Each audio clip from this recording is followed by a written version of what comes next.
Hey everyone, welcome to episode number 35 of the New Slang Podcast. I'm Thomas Mooney, the editor-in-chief of New Slang here in Lubbock, Texas. And yeah, we're back after a brief hiatus from the podcast world. Like I said before, this is episode number 35, and it is with Felker of Turnpike Troubadours. They just released a new record today called A Long Way From Your Heart. And as you can imagine, this podcast is a conversation about that said record.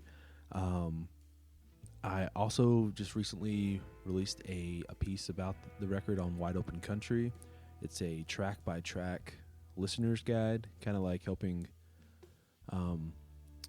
maybe connect the dots on how songs are maybe connected or like where they fit in Turnpike's world. It's been shared a whole lot online, and I really appreciate that already.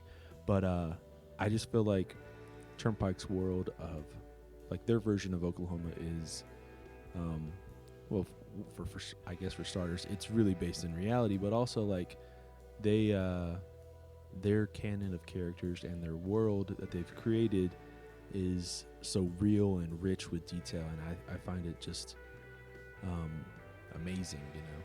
So anyways, that's what that article's about. Go and find it.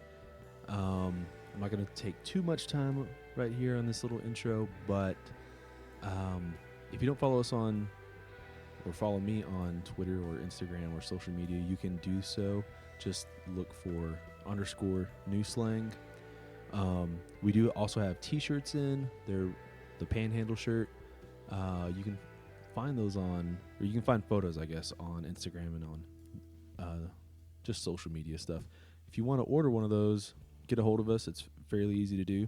Just, reply to us. They're these red or black Panhandle shirts. So, yeah, I don't know if there's anything else I can really add to this little intro other than go buy Turnpike's new record, A Long Way From Your Heart.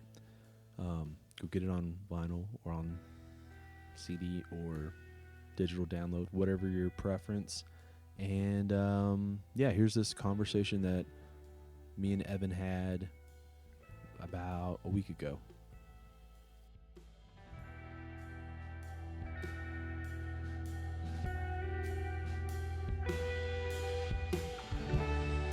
We need to get a beer. Loosen up. I'm fine. Good? Yeah. Okay. Need cool one? too.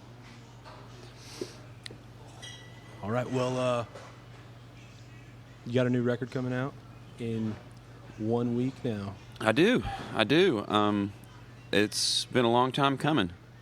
We, I guess we finished it up in April, so we've been sitting around on it, waiting. It's going through various stages of mixing and mastering and artwork and so on and so forth, and then just sitting around. So we're ready for it to be out. It's just it's nerve-wracking. Yeah. But between records, this is like y'all's quickest turnaround. Yeah, we've done pretty well every other year. The only one we waited 3 years on, which I caught a lot of flack for, was kind of funny.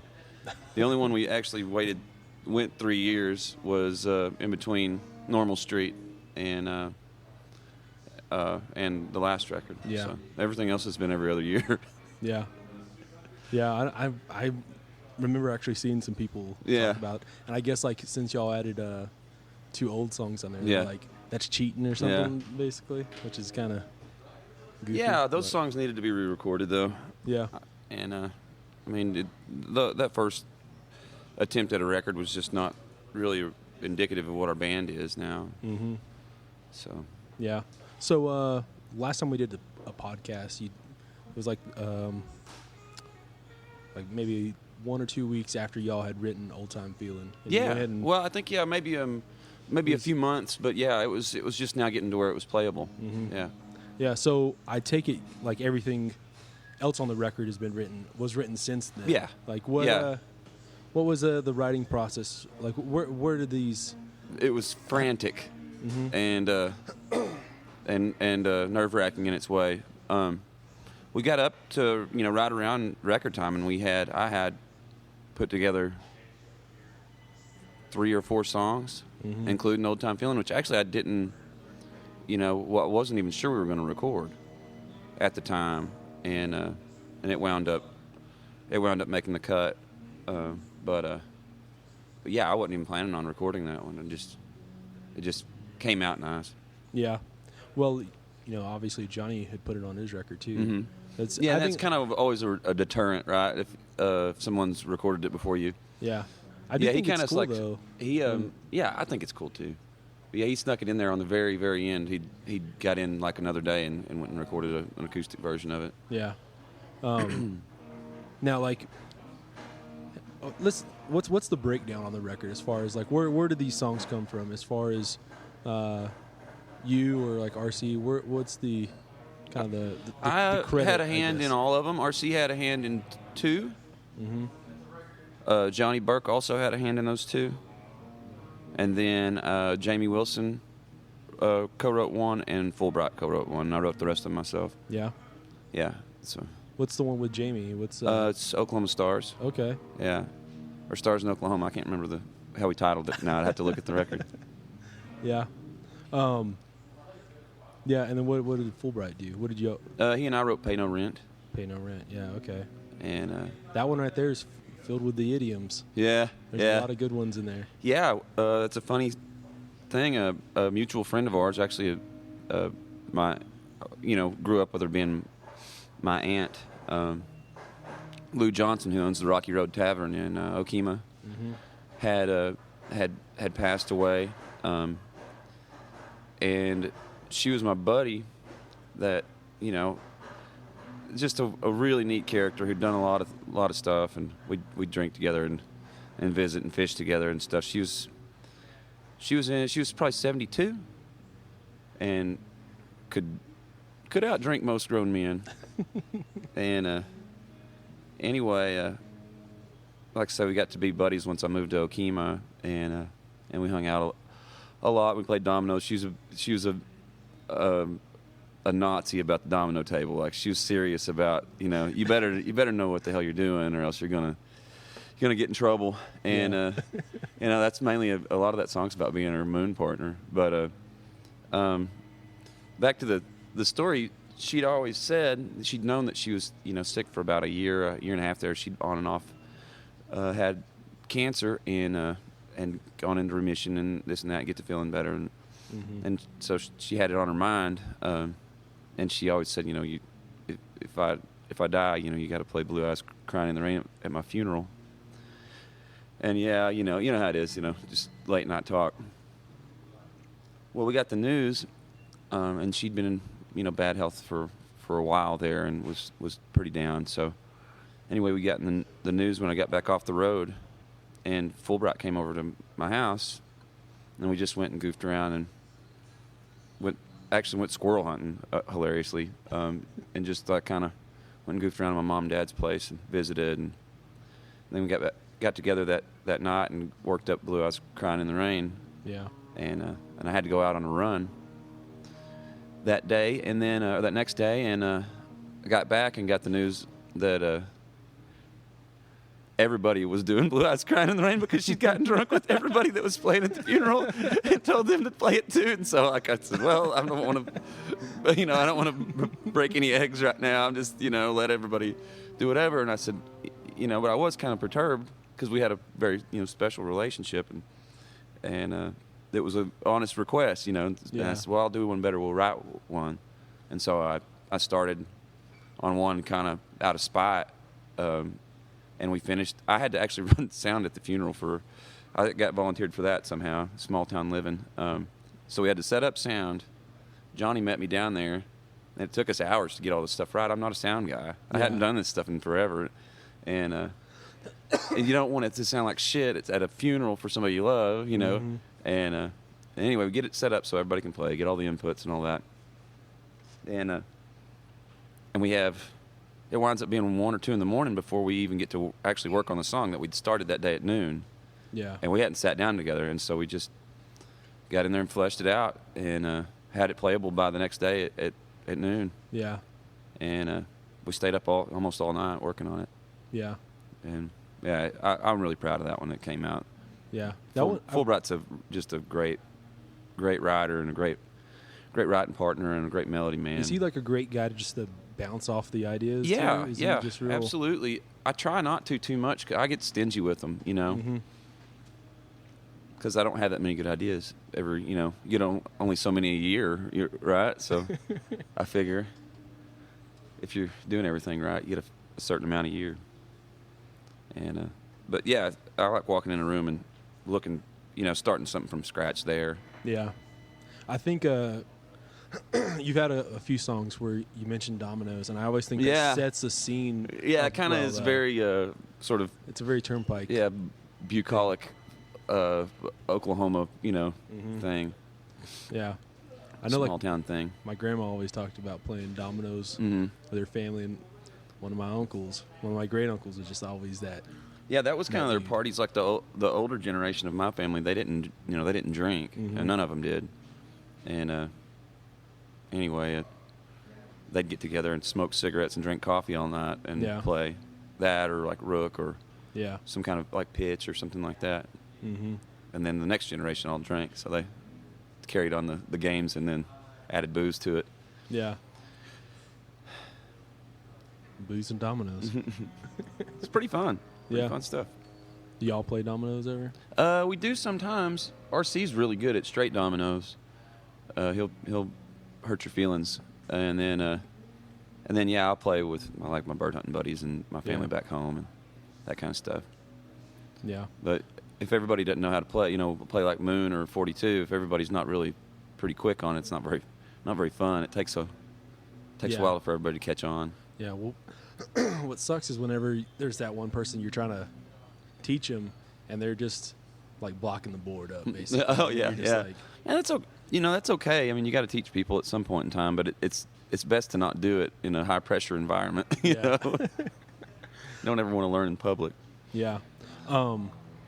Now, Sunday morning paper. Yeah. I was reading actually, I think it was like the Odessa paper or the Midland paper, something like that. You were talking about that song about your uncle, right? Yeah, my uncle Irvin Felker, who had, he played in a bunch of rock bands. He's still playing around. He's worth looking up. Anyway, he was a Marine that retired. He's the guy.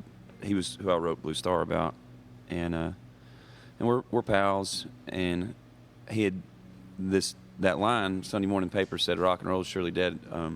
That he'd written back in the 90s about, like, maybe Cobain or one of those guys, Yeah. And I always thought it was pretty, and I thought about trying to make a country song out of that line. And I wrote the rest of the lyrics and the melody. Mm-hmm.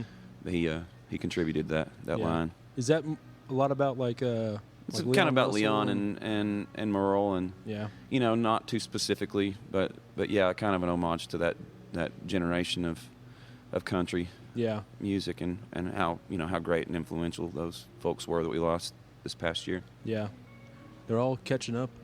Now. Yeah. I think that's what I've told people is that if they made it out of their heyday, made it past, obviously they're getting up there in age, and it's just old age now. Yeah, it's you just got to take the good with the bad, I guess. Yeah, like that's like Tom Petty died the other day, and that one I felt like that came out of nowhere. I mean, I'm not. Yeah, he wasn't that old. I think he was like 66, I believe, something like that. Yeah, that's I don't know. That one just came out of left field, I felt. Yeah, it was a bad one. You never want to hear that about anybody, but someone that young and that influential that just ought to have so much more time, Yeah. Did you watch that documentary, The Defiant Ones? I did not. There's this the one with like Dr. Dre and Jimmy Iovine. He was like Petty was the coolest dude. Yeah. Because like I felt like that entire documentary was just about like just the egos of Iovine and Dr. Dre, building them up into these right, and which is fine. But then like Petty just was like not playing that game. No, he was just so matter of fact about stuff, and it was just hilarious during that entire.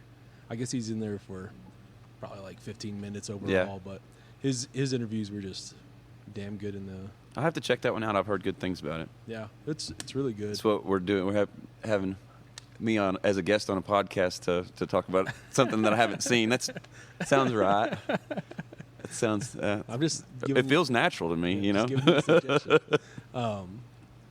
Yeah. Well, one of the things about y'all's band that the fan base is really taking hold of. Oh yeah. Ran with is the canon. Yeah. That's funny. It's a funny thing. I wasn't sure if that was going to be a flop or a really neat thing. It's turned out to be something. Yeah. Something very interesting and something that I can kind of go back on and add to and you know, all those characters are based in real life in some manner or another. You don't want to write, you know, too close about someone's real life that you know or that you're friends with, because you don't want to put all that work into something that they hate, you know. Yeah. I mean, you want to portray them in a nice light. So it's easier to use composite characters to do that, and, you know, and it sort of distances these characters from real people, but also, you know, alludes to them and alludes to characteristics or events or, you know. Yeah. Yeah. What I like, though, is, like, getting on Twitter every once in a while, and you'll see some theory about somebody. Oh, Lord, yeah. And it's so... yeah, it's good. I mean, that's high compliment, right? Yeah. I think it's really kind of... It's... did you ever watch Always Sunny in Philadelphia? Yeah. Where, like, Charlie, and he's got the board. Yeah. Like, that's what everyone sounds like. Beautiful mind scenario. Yeah. But, like, just... but it's really cool. I don't... Like, there's no one else you're able to do that with. Yeah, I bet they will. I mean, anybody could do it. It's just no. that But I mean, into. like, you're not. No one's doing this about anyone else's songs. Oh yeah, sure. You know what I mean? I think it breeds the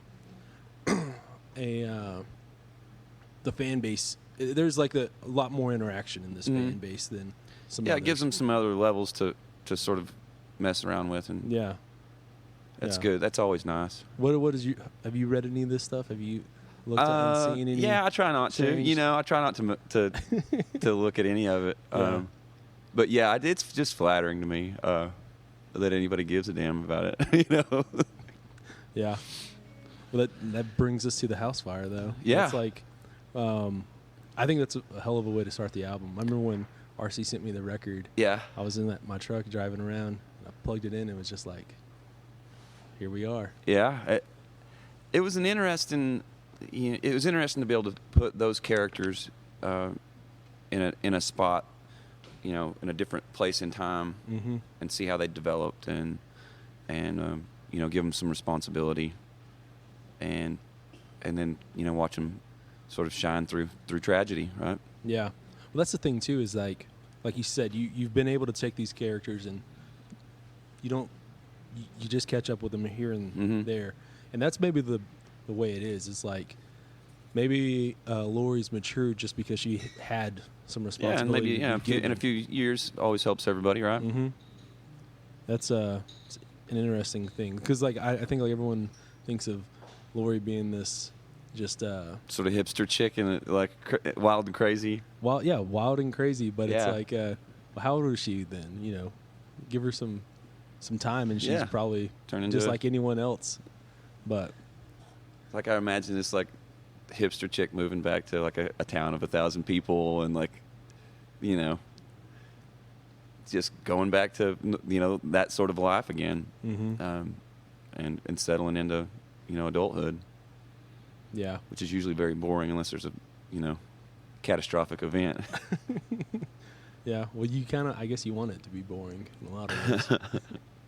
But now in that song you mentioned the Browning rifle. Oh yeah. Is that what? Yeah, sure. Is that That's exactly what you the think. Same yeah, rifle that's from? sort of alluding to Okay. to the bird hunter character. Yeah.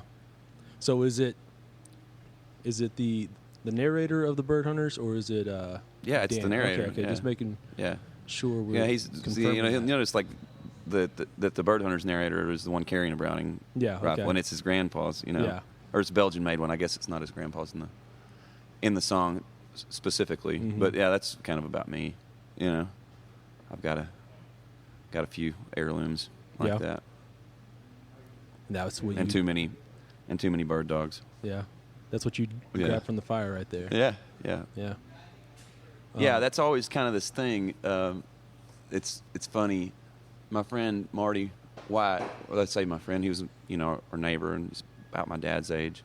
Their house had burned a couple of times, like due to lightning strikes. Really? And they just built it up on this hill, and it, they just built the home, and it just kept on getting whacked.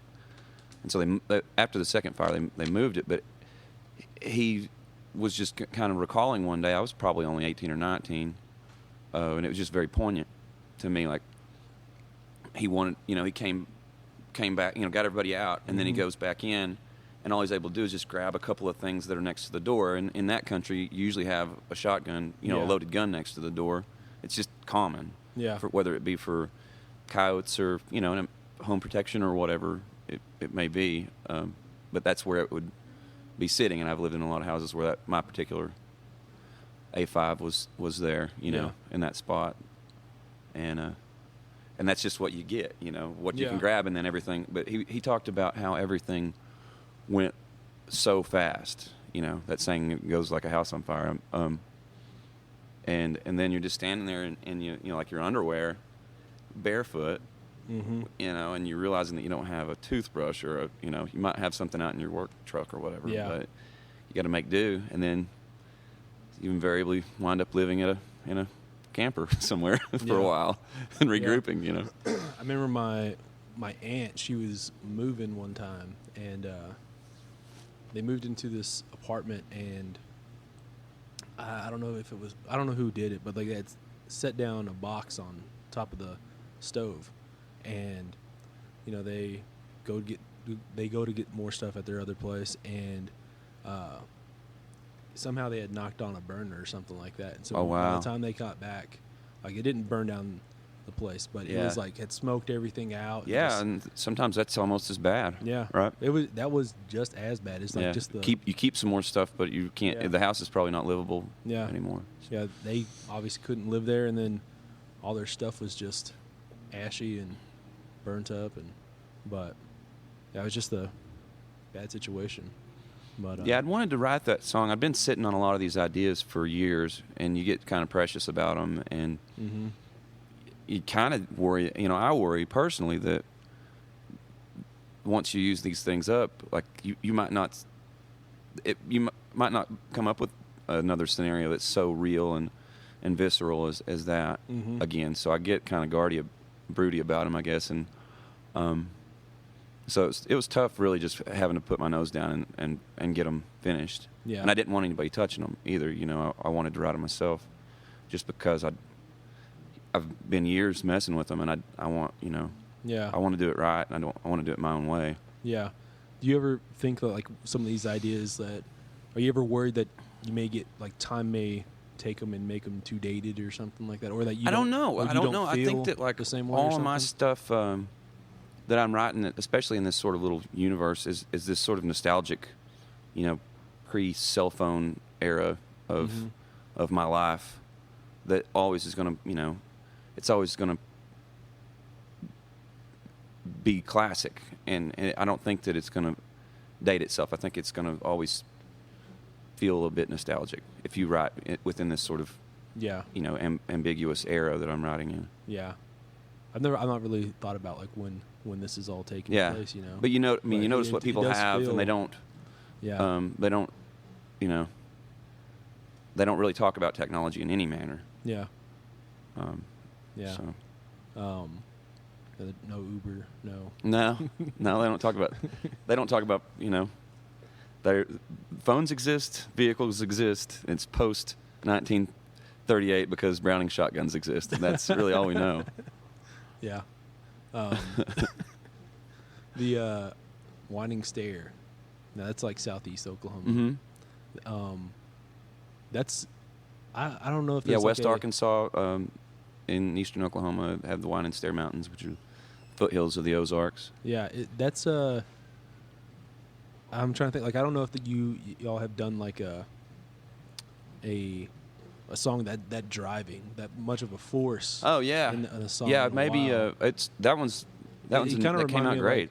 It kind of reminded me of Before the Devil Knows You're Dead. Yeah, as far as sure. like how it's a blazing trail. You know, that song right there though. Like where is it? That just has to be another one of those ideas that you had. That one came on really quickly. About you know, it started out kind of being these two kind of outlaw type guys, and then you know, it's always the classic.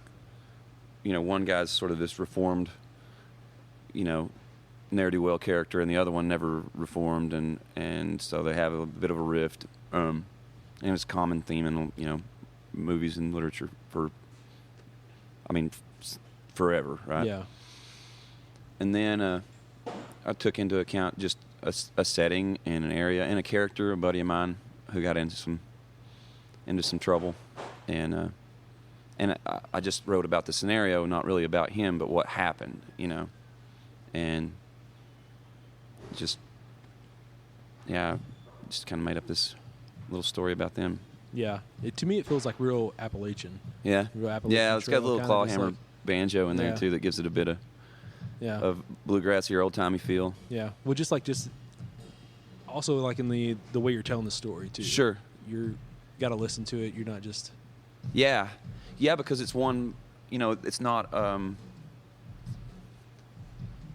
omnipotent narrator. It's one guy, and he's really telling most of the story with dialogue. Yeah. Or inner dialogue, you know. Yeah. Inner monologue, rather. So it clips along pretty fast. Yeah. And it's trying to sum up a lot pretty fast, and it was dicey. I was wondering if it would actually land. Yeah. Story-wise, and I hope it does. I don't know. I haven't gotten a lot of. I mean, it's not out yet, so I don't know if anybody. That's what y'all released, like the 15-second clip of that song. Oh yeah. At the very beginning, and then it never came out. Yeah. Okay. Let me ask you about that. What are y'all's thoughts on the way records are being released now? Because like it works. It starts out as like 4 it or seems 5 odd or something. but I wish it could just be build up hype and then let it out there. But they really, I mean, milk the hype out of it. You know, they really. Sorry for a bad analogy, but I mean, it's just like it's grueling, even for me, and I can't imagine like the anticipation. Yeah. If it was a record, you know, of one of my favorite bands that I was really crazy about, and say, you know, and 21 years old and just eating up with it. Yeah. Like it would be, it would kill me. I think it's a form of torture. It is. You know, and I had, for the record, I had nothing to do with any of it.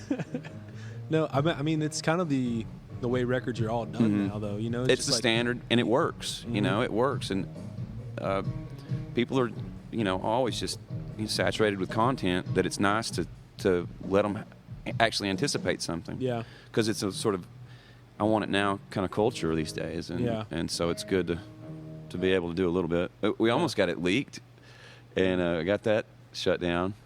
So thanks to whoever for not really completely leaking it. Man, that's like I guess like with each single that y'all release, you guys get a bump in the pre-sale probably on iTunes. Probably. And that has to be like one of the reasons why it's done this way. You know, just, I'm sure there's somebody who has an algorithm out there who knows. There's some really skilled hands behind this whole release, and I'm happy to get to work with them. But I just wish it was done.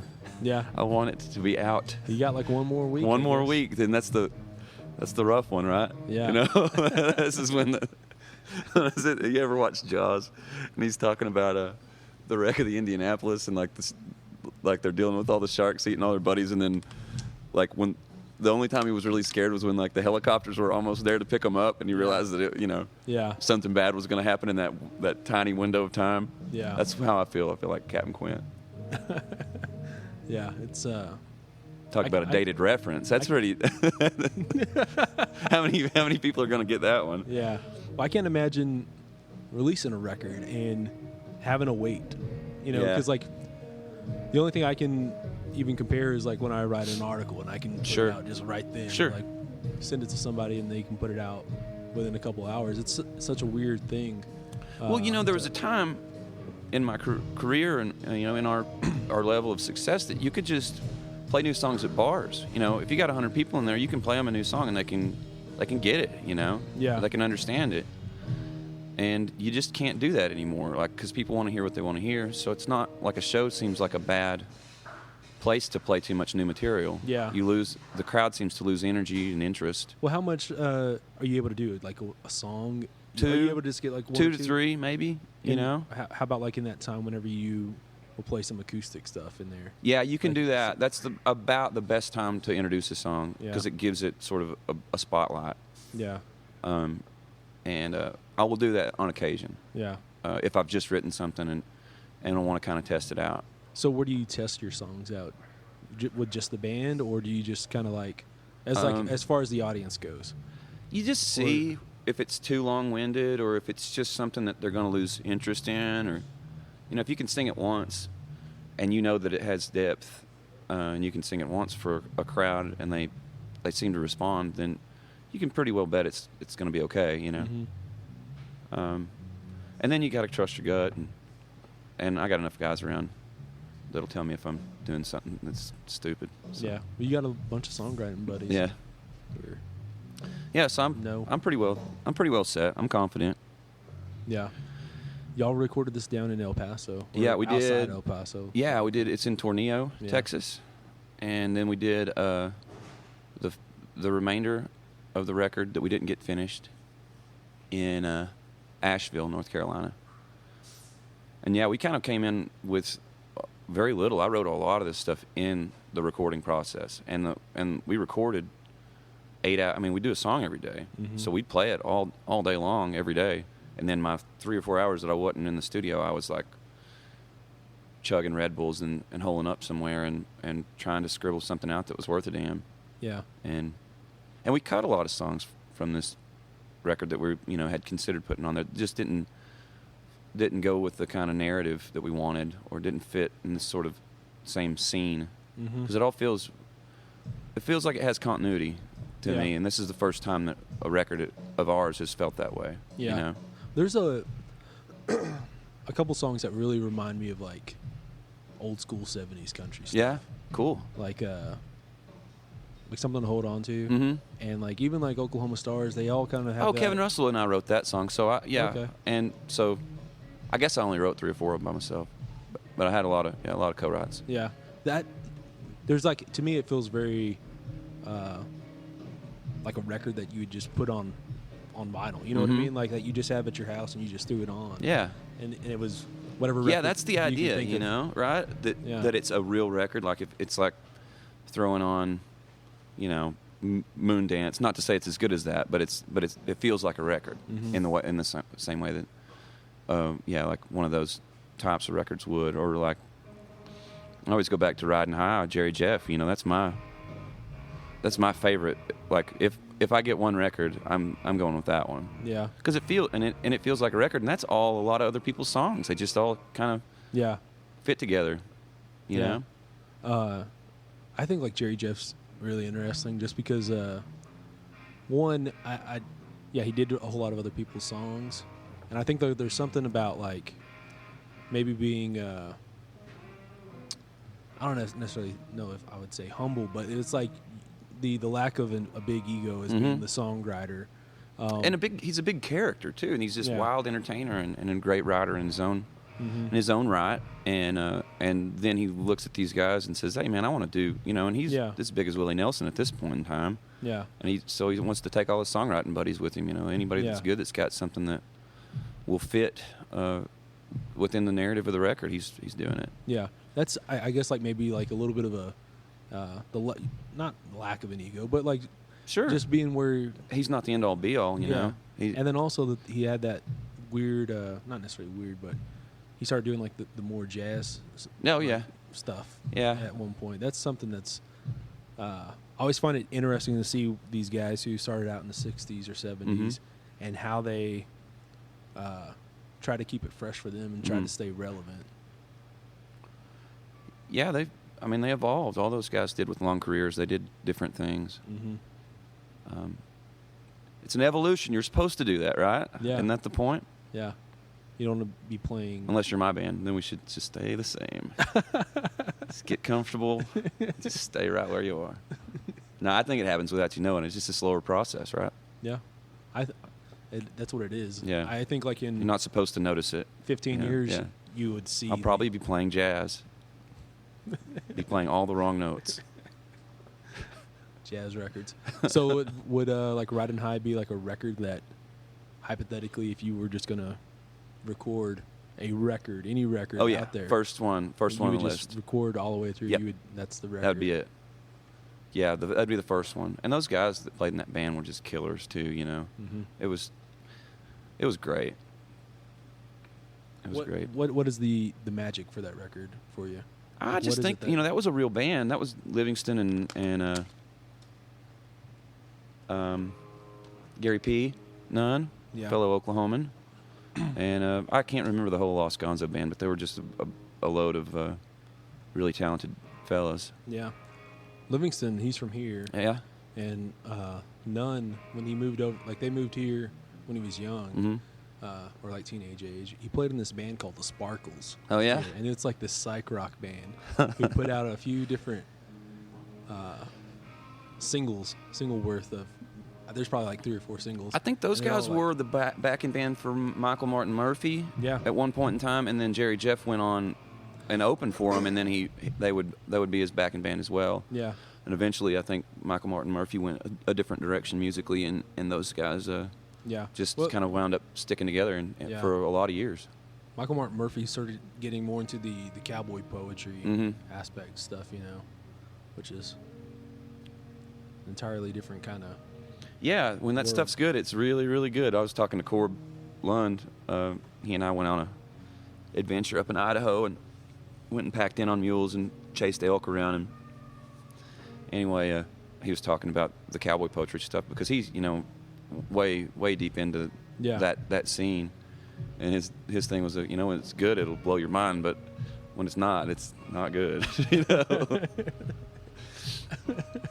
Well, I was wondering if that's the group of people who are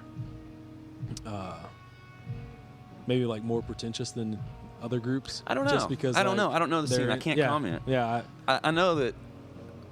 Yeah, it's a lot of cool people who are skilled in a lot of different ways. Mm-hmm. Yeah, that's like they all follow Ramblin' Jack Elliott. Yeah. That's the. He's playing here actually. Really? Next door in a couple, next month or something like that.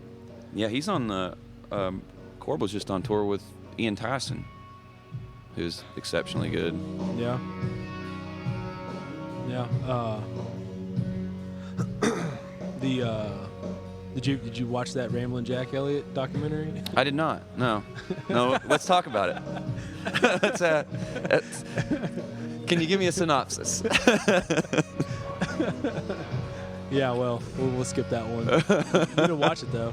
I will. I need a rainy day to watch all these documentaries.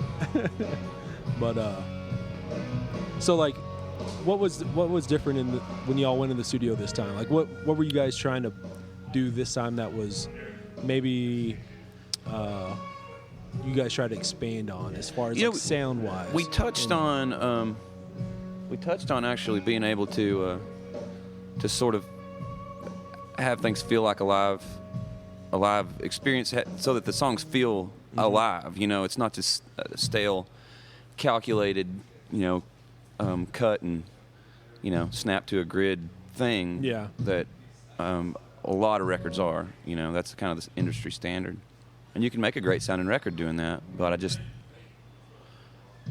I don't like it. It doesn't sound like the Stones or or like these records we're talking about. They breathe, they move. The tempos move a bit, and things happen. Something organic, a little bit more earthy. Yeah, something with some, like I say, some life to it. Mm-hmm. And so we wanted to, obviously pursue that, and we did last record. We really tried to do it to the best of our abilities, and Ryan Hewitt is just, he's great at it, and it takes a lot of work, and I mean, I'm not saying we did everything, 100%. It wasn't just us playing in a room. When we did overdubs and overdubs on top, and but I mean, it was fairly organic, about as organic as you can get in sort of the day and age we live in now. Yeah, yeah. You mentioned I guess like cutting songs off this record. Yeah. Is that like the first time y'all had done this, like or done that? Like No, as far yeah, as like you know, like we didn't record them. Yeah, okay. So I mean, they got cut before they hit the, hit tape. Yeah. See, that's a real bootleg right there. Huh? Yeah. Y'all recorded stuff. Oh yeah. That stuff. Yeah, that's neat. And I thought about going back in and doing another studio day and doing some acoustic versions of this stuff, and we just got busy and didn't do it. Yeah. And I don't know how much that helps or doesn't help. I mean, I don't know. Yeah. I don't know if people are going to be that jazzed about that or not. Yeah. I guess I would be, but it might be their favorite version of it, huh? Yeah. Well, that's the. I think like that's what makes Dylan relevant still is like he's had 16 bootlegs of just old material, and I don't know if people would have bought them then when he was doing them, but way down the road. How long in the studio were y'all there for? It felt like the majority of my life, but I think right around 40 days, which is a long time. Shoot, yeah, we got it. Yeah, because people don't want to listen to a sound check. Nobody wants to listen to sound check. The guys out there sound checking don't want to listen to sound check. Yeah. Is sound check like the boring part of, other than like? Just it's great. It's a great time to work up songs, and when you have new gear, it's nice to check it all out. But once everything's set, it's an exercise in futility. Yeah. To me, but a lot of people would probably argue vehemently that I'm lazy. I don't know. I've obviously never done any of it, so it just, to me, like anytime I've ever been where somebody's sound checking, it just feels like I don't know, just a bunch of noodling noise around. Yeah. That's what you're hearing. Noodling. What I would say would probably be the worst is like whenever, because obviously he goes around kind of, that thing, and when this dude's trying to do something, and then that's some other dude is like over here like, it's a circus. It's a circus up there. Those guys aren't. You get a bunch of, hungover 30-somethings or 20-somethings on the stage who want to be musicians, and playing honky tonks and stuff. Like, they don't pay attention to a lot of, like, they're not exactly like Marines, like they're kind of just goobering around out there. Yeah. So you have a lot of confusion and a lot of just playing over each other, but not really. I mean, once you get over that hump and start paying attention, then it's okay. I mean, it's necessary in some places. When it is, it's fine to do it. It's just not necessary today. Yeah. Well, like what you guys are playing all these big shows now, where it feels like it's so much of a well-oiled machine. Driving in, playing, driving out. Yeah. Do you miss playing like these like small like? I do, miss but I playing think that's just that. I know that we can't really play them anymore. And you know what? Here's another thing. Like, I get to go play the UK, and it's like starting all over again. Yeah. Or I get to go play most places in the U.S. we're doing pretty good now, but there are a lot of places in the Southeast that we're playing, blue light sized venues. Yeah. And all over like California and stuff too. So you get enough of it to keep you going. Yeah. I mean, it's not everything's just like a stadium show, Yeah. But it feels like y'all have really invested the time outside of the Oklahoma, Texas scene. Yeah, we just wanted to be able to play all over the U.S. or all over the world if we want, Yeah. But we never really got too hung up on. Yeah. Because you'll run into this thing where as soon as the band starts to make a little bit of money, or has some success in an area, they don't want to leave. Yeah. Because it works. Yeah. And all you're doing is kind of crippling yourself, because just because you got that one place going doesn't mean every place should be like that. You're just going to have to keep plugging away. Yeah. And eventually things will start working your way, but it takes years and years, and it's still a roller coaster, Yeah. I'm 10, 11 years in this band, and I still get some curveballs that I did not expect, Yeah. Because I always think that, like, as good of an incubator Texas, Oklahoma. Oh, sure. It's a great one. It's there's so many bands who end up just getting stagnant in it and never really going out, and then they're I guess like they just plateau in a way, or like yeah, they can, and a lot of bands just do really well and make a really great living, and are just sometimes not as well received in other places, and just see it as an exercise in futility. Yeah. Or they try it forever and you just don't hear about it. Yeah. Too. Well, I mean, like, I think like y'all have. If I was like doing a band or something like that, I feel like y'all getting out into California, really like getting into like American Aquarium really plays. Yeah, they play all over the U.S. And that's. I think that's what you have to kind of do. You have to at least attempt to go out in these places multiple times. Yeah. You can't just go the first time and say, well, all these shows sucked. Yeah. But yeah, and you get that. You get kicked in the gut every once in a while. But part of it. Yeah. Kind of the tone of the record, right? Kicked in the gut? Suck it up. Yeah. Well, you want to play a song? Yeah, sure. All right. 1, 2, ready, go.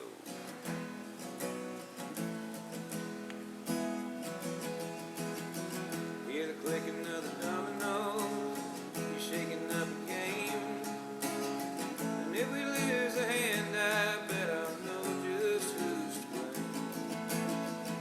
But if we hit 21, if we make that call, I bet I sit here in my chair just feeling 10 feet tall. And we're caught up in the riffraff, circling around the sun.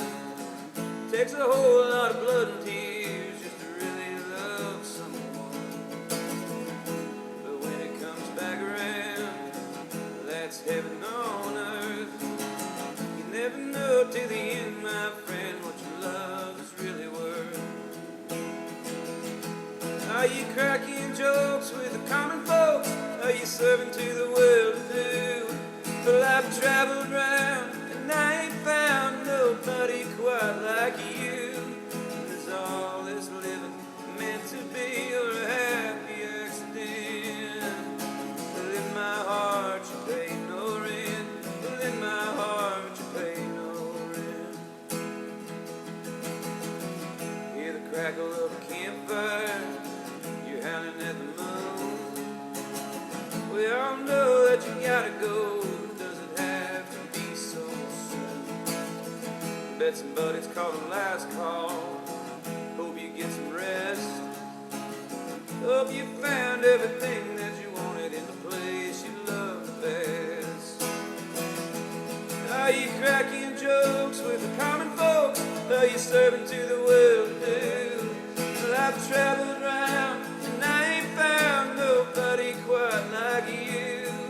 Is all this living meant to be or a happy accident? Well, in my heart you pay no rent. Well, in my heart you pay no rent. Now we're shaking up the dominoes beneath the neon light, knowing anybody else out there couldn't put up a better fight. But the fighting time's over, yeah, it's all gone. We pick up the pieces and we try to carry on. Are you cracking jokes with the common folks? Are you serving to the world anew? I've traveled around and I ain't found nobody quite like you. Is all this living meant to be or a happy accident? Well, in my heart you pay no rent. Don't cost you nothing, not a single cent. The time together